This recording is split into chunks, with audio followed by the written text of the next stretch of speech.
All right, time to piss people off again. What is going on, guys? Welcome back to Ranger Central. Today, we're continuing our free agent slash trade target mini series here, where I piss off every single person pretty much known to mankind with my suggestions. But today, we are going to be diving into the defensive side a little bit more and talking about Alexandre Carrier. Why? Because I wanted this guy at the deadline this past season, honestly, because he was a UFA. I didn't think Nashville was going to try to contend. Sure enough, they did, and they ended up making it, but obviously didn't really do much when it came to the postseason.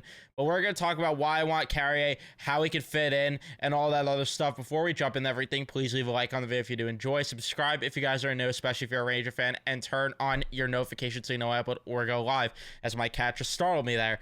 But regardless, yeah, I don't know why I already jumped to the card there. I'm blanking right now. But anyway, in terms of Carrier, definitely an underrated ad, I think. Like, I'll talk about why, obviously. People are not going to like the fact that he's, 5'11", a buck 74, because we need big physical defensemen. And I hate to break the news to you, this team needs two types of defensemen. They need physical defensemen, and they need defensemen that are mobile and can move the puck. The problem is there's really nobody that does all of those things combined in this free agent class. I've been trying to find somebody, and I really don't even know who that could potentially be. But I do think Carrier could be a very solid ad for the back end, and I do think that he would end up being, I guess, the right shot replacement for Gustafsson, but I think he does a lot of what Gustafsson does better because of the fact that I think he plays better in his own end, which we'll talk about. But when it comes to his point production, 20 points in 73 games played, 4 goals, 16 assists. Not bad, by the way. Sorry if I sound congested. I have allergies right now. Whatever. But 3 points in 6 playoff games for him, too. Really good stuff from Alexandre Carrier when it came to the regular season, postseason. Last year, a little bit down in points, but only played 43 games. A guy that's a little bit more new, or I don't know if he's injured or if it's, just being new to the league, whatever it is. But Carrier, when we get to the charts, he is pretty much good at everything except forechecking, which you don't expect him to do, and you don't expect him to create really a lot of rebounds, even though he's a defenseman. Maybe you want to see him create rebounds. Pretty much good about everything else, and to see if it was kind of the same the year before, not really. So maybe something that you do worry about if it was more of a coaching fit there with Andrew Brunette in terms of a fit. We're going to look at this chart here because I haven't done it really at all. Actually, I just simply haven't done it at all while doing these breakdowns. And the reason why I want to look at it is these are your D-zone retrievals. So if you are up here in this top right quadrant, very good. If you're in the bottom right quadrant, not the worst, but not the best. If you are on the left side, if you're in the top left, again, not the worst, not the best. But if you're like in the bottom left, really not good. I mean, it really says it here. You got neutral, best puck movers, high risk slash reward, and then you're not helping. Alexandre Carrier finds himself in the best puck mover category here in terms of if that was the deal last year, which I do want to see.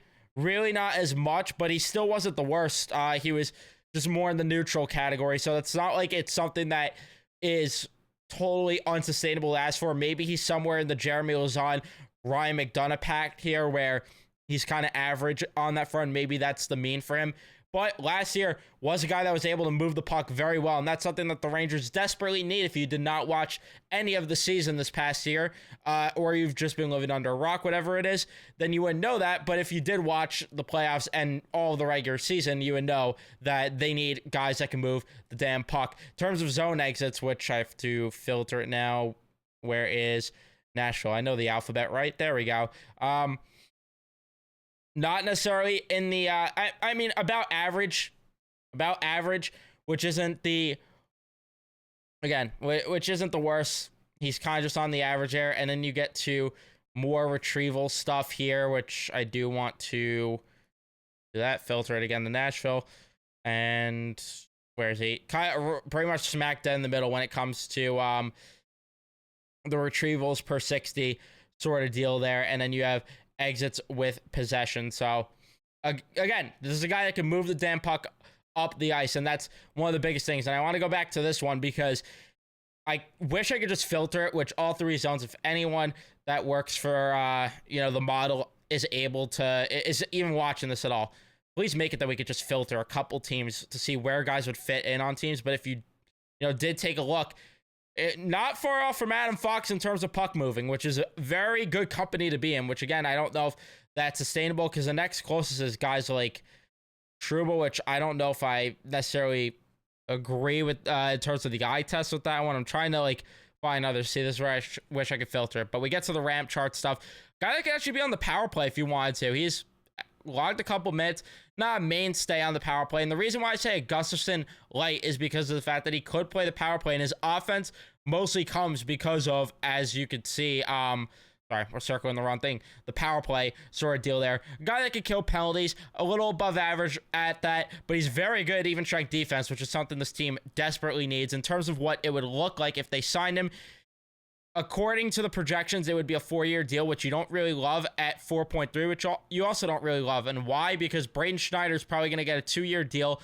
At some point, you're expecting him to jump into the top 4, where Carrier, you could put him in the top 4 and go with something like this. I wouldn't exactly pair Jones and Carrier together. You can maybe get away with Miller and Carrier, but I think you would ideally want to go with something like this and then maybe add a physical guy on the bottom pair, something of that nature. And also, this is with Trouba getting traded for literally nothing. That's how they have all this cap space in this hypothetical, which what a beautiful hypothetical to live in with no Jacob Trouba eating up all that cap space. But regardless, yeah, it would be a weird thing in terms of the cap. I'm not sure if he's a guy that could play both sides. If he is, that would be even better because then you could really move things around. I think he would actually complement playing with Braden Schneider very well if you were able to try him on the left side, put him and Schneider together, and then sign a right shot D.